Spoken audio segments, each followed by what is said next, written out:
topic, that is dental pulp. I hope every one of you can hear my voice and can see the presentation clearly. If anyone is facing any issues, they can tell me right now. Also, I would require everybody to, switch off their microphones as I'm getting some background noises and that's creating a distraction. So I have few names that I can see here, Princey Agarwal and someone by the name of Asif. I would require you to switch off your microphone.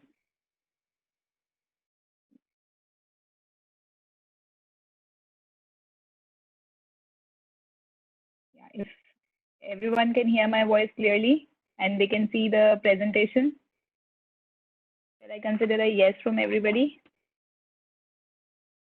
Okay, because once I start the presentation, sometimes I just miss the chat icon in between, and the children they miss the slides in between. So then I have to go back and start again. So that's not an issue, but it's good to know that yes, everybody can see it.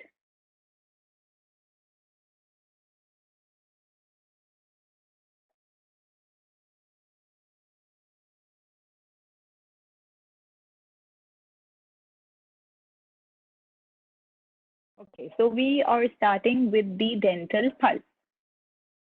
Now, dental pulp, by definition, if you want to describe it, it can be defined as a richly vascularized and innervated connective tissue of mesodermal origin that's enclosed by dentine with, communication to the periodontal ligament. So it has some communication to the periodontal ligament also. We all know that dental pulp comes in the center of the tooth, as we can see here, the bright orange portion here. And yes, it is made up of living connective tissue. It's the only living part in the tooth.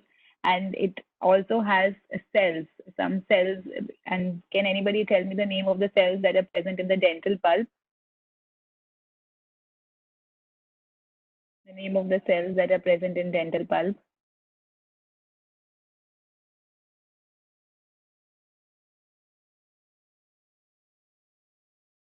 The name of the cells that are present in the dental pulp. It has many cells. It has a fibroblast also, but the major cells that are seen in dental pulp in the periphery are your odontoblasts. Okay, so you have to remember, because they ask this question to confuse that which are the cells that are present in the dental pulp. So pulp is, we all know the dental pulp is the part of the dentine pulp complex, which actually forms the endodontium, right? And the vitality of the dentine pulp complex, both during the health and after the injury, depends upon the pulp activity and the signaling processes that are going to regulate the cell's behavior.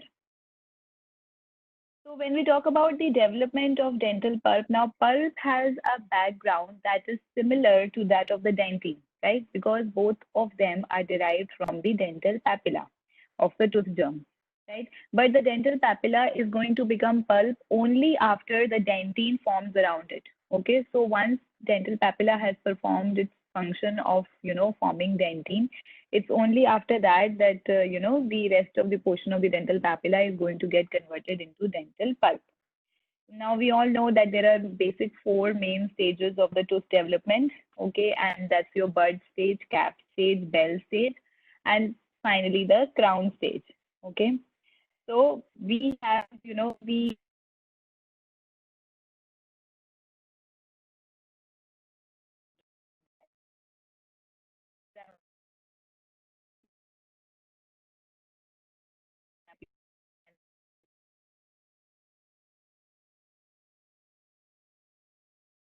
right? So it is, the cells of the inner epithelium, they differentiate in meloblast. They are going to induce the cells of the dental papilla, which lie in periphery to them, to differentiate into odontoblasts, right? So once the odontoblasts are formed, the dentine formation is going to begin. So as the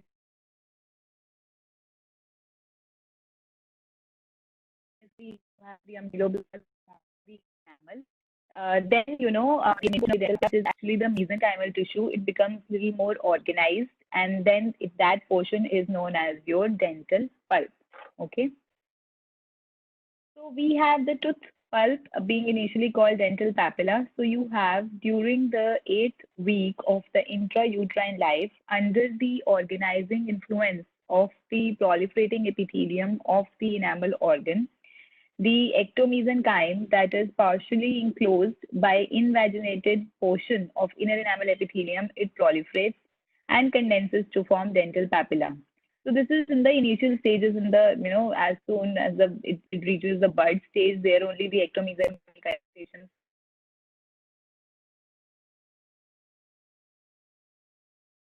As we can see in the picture here, you know, just a minute.